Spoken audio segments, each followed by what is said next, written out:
केदारनाथ धाम यात्रा कैसा रहा आपका? दर्शकों को आप इससे रूबरू कराएं। जय श्रीमन नारायण।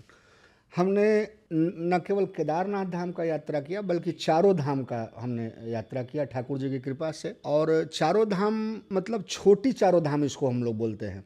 ऐसे चार धाम का तात्पर्य होता है मुख्यतया भारत के चार धाम जो भारत के चारों हिस्सों में हैं, जो भारत के चारों कोनों और चारों दिशाओं को जो रिप्रेजेंट करते हैं, जैसे रामेश्वरम, द्वारिकाधीश, जगन्नाथपुरी और बद्री विशाल।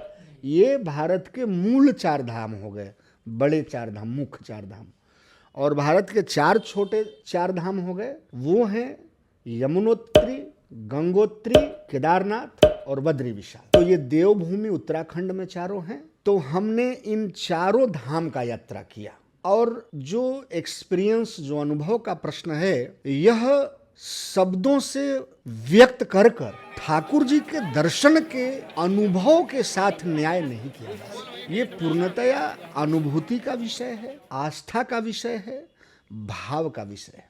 फिर भी हर सनातनी को जीवन में कम से कम एक बार चार धाम की यात्रा करनी चाहिए। जीवन के भागदौड़, आपाधापी और कोलाहल से इतर हिमालय के गोद में बसे हुए चार धाम, वहाँ की हरियाली, वहाँ की पहाड़ी, कलकल बहती नदियाँ और भगवान के जयकारे के जय घोष के साथ चलते हुए श्रद्धालु,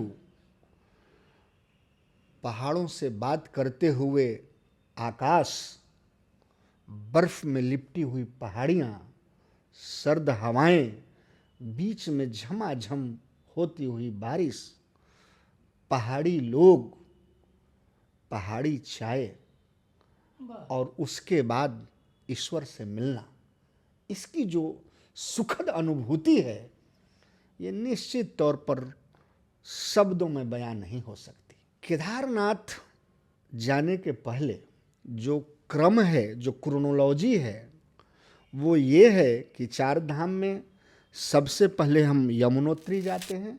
यहाँ जहाँ पर यमुना मैया यानी कि यमुना नदी का उद्गम स्थल है, बहुत ही सुंदर जगह है। वहाँ जाने के लिए आपको 6 किलोमीटर का ट्रैकिंग करना पड़ता है, 6 किलोमीटर पैदल चढ़ना पड़ता है। गंगोत्री धाम, जहाँ से माँ गंगा निकली, माँ गंगा का उद्भव स्थल, तो वहाँ गाड़ी से हम लोग चले जाते हैं, वहाँ पैदल चढ़ाई नहीं चढ़ना पड़ता। तीसरा केदारनाथ है, तो केदारनाथ भगवान का दर्शन, भगवान शंकर का दर्शन। और चौथा बद्री विशाल, भगवान श्रीमन नारायण का दर्शन। इस तरीके से चारों धाम पूर्ण होता है। भगवान के पास जाने के लिए, शंकर भगवान से मिलने के लिए, उनका दर्शन करने के लिए अगर आपको भारत के किसी भी कोने से जाना है तो सबसे पहले आपको हरिद्वार जाना होगा। उत्तराखंड के हरिद्वार से आप कम लागत का, जहाँ तक विषय है, अगर अकेले हैं, 2 लोग हैं, तो वहाँ से बस भी जाती है, लगभग 900 रुपये किराया है, जो हरिद्वार से सोनप्रयाग आपको बस ले जाएगी। सोनप्रयाग से फिर आपको गौरीकुंड जाना होगा। गौरीकुंड जाने के लिए, सोनप्रयाग से गौरीकुंड जाने के लिए 50 रुपये का मात्र सरकार का व्यवस्था है, गाड़ी जो है वो ट्रेवलर लेती है। और वहाँ से फिर गौरीकुंड से केदारनाथ के लिए चढ़ाई शुरू होती है। गौरीकुंड से लगभग 18 किलोमीटर पहाड़ के ऊपर पैदल चढ़ाई चढ़ना पड़ता है। और जब कोई भी सनातनी, कोई भी श्रद्धालु, कोई भी भक्त केदारनाथ के दर्शन करने के लिए जाना चाहते हैं तो सबसे पहले उनके पास एक जूता का होना आवश्यक है, क्योंकि पहाड़ी पर चढ़ना है। एक स्टिक, एक छड़ी या एक लाठी होना आवश्यक है, इसलिए कि वो आपको बहुत सहयोग करता है चढ़ाई चढ़ने में। और सबसे ज़्यादा सहयोग करेगा आपको घोड़ा और खच्चर से बचाने में, क्योंकि घोड़ा और खच्चर से श्रद्धालु काफ़ी संख्या में जाते हैं। और जो घोड़ा चलाने वाले और खच्चर वाले होते हैं वो आम पैदल भक्तों पर थोड़ा भी ध्यान नहीं देते हैं। घोड़ा और खच्चर आपको कभी भी धक्का दे सकता है, तो उससे बचने के लिए भी लाठी का, छड़ी का होना बहुत आवश्यक है, जो नीचे सोनप्रयाग और गौरीकुंड में वो बिकते रहता है 40 रुपये 50 रुपये में वो लाठी वहाँ पर उपलब्ध हो जाता है, वो घर से ले जाने की आवश्यकता नहीं है। जब हम गौरीकुंड से चढ़ाई शुरू करते हैं तो सबसे प्रथम जो है वो पहला पड़ाव जो आता है वो जंगल चट्टी है। लगभग 4-5 किलोमीटर चलने के बाद जंगल चट्टी के बाद जो है वो छोटा लिंचोली और बड़ा लिंचोली है, जहाँ से एकदम खड़ी और सीधी चढ़ाई शुरू होती है भगवान के पास जाने के लिए। वहाँ थोड़ी सी कठिनाई होती है, जिसको श्वास की समस्या है, जिसको हृदय की समस्या है, उसको थोड़ा सा ऑक्सीजन रखना होगा, नहीं तो कम से कम कपूर, शुद्ध कपूर जरूर, जहाँ पर लगे कि श्वास में दिक्कत हो रहा है तो कपूर सूंघ लेना है, बहुत वो आराम देता है। और धीरे धीरे यात्रा चले और ज़्यादा वजन बैग में ना हो, जो आवश्यक सामग्री हो, खाने का छोटा कम सामग्री, वहाँ पर स्नान करके दर्शन करने के लिए 1-2 शुद्ध वस्त्र, हो सके तो एक छोटा टॉर्च और मोबाइल चार्जर, पावर बैंक, चूँकि पहाड़ी है तो हो सकता है कि बिजली की व्यवस्था उस तरीके से आपको न मिल पाए लगातार, तो कुछ आवश्यक सामग्री लेकर जाना है। रास्ते में धीरे धीरे चलना है, बहुत ज़्यादा एग्रेसिव या तेज़ नहीं चलना है, और थम कर चलना है, बैठ कर चलना है, पानी पीते हुए चलना है, बहुत एनर्जी देगा।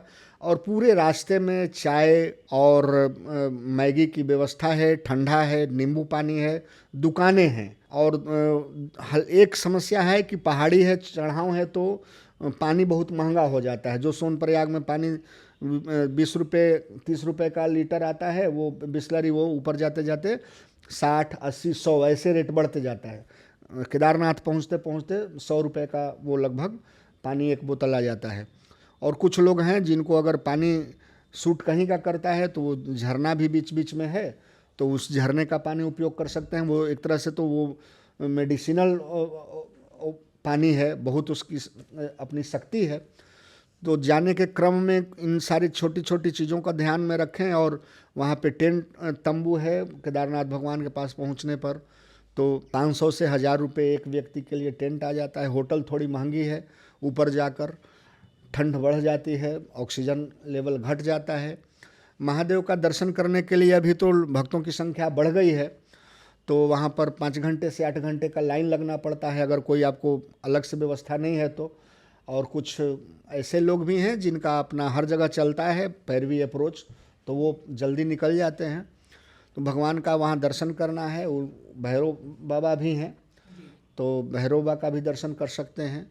और वहाँ देखने योग्य जो है वो मुख्यतः 2013 में जो है वो जब आपदा आई थी केदारनाथ में, तो वो भीम शिला है जो पहाड़ से एक इतना बड़ा पत्थर आया, मंदिर के गर्भगृह के पीछे आकर खड़ा हो गया, पानी वहाँ से 2 भाग में विभाजित हो गई, वो भी देखने का चीज़ है। और वहाँ पर भी जो बना है नया शंकराचार्य जी का जो है, वो शंकराचार्य जी ने ही, आदि गुरु शंकराचार्य ने सब इन जगहों का फिर से तलाश किया और विकास किया, तो उनका मंदिर बना है, वो भी घूमने लायक है। वहाँ पे जो अवघड़ साधु होते हैं देखने लायक हैं। खास करके वहाँ की प्रकृति, वहाँ का जो अनुभूति है, वहाँ का जो पॉजिटिव वाइब्स है, उन सबको अनुभव करने का विषय है। एक रात तो अवश्य वहाँ गुजारना पड़ता है। अगर आप संभव हो, आपके लिए संभव हो, आप सक्षम हो और केवल केदारनाथ के लिए गए हैं, तो 2 रात रुकें और वहाँ के शक्ति का अनुभव करें, महादेव से खुद को जोड़ें। वो महादेव केदारनाथ की विशेष जो हैं वो बड़े ही अद्भुत हैं। वहाँ पर दर्शन बड़ा सुखद होता है, मंदिर के पुजारियों का सहयोग मिलता है, बाकी कुछ विशेष कठिनाई नहीं है। ईश्वर बुलाते हैं तो व्यक्ति पहुँच ही जाता है।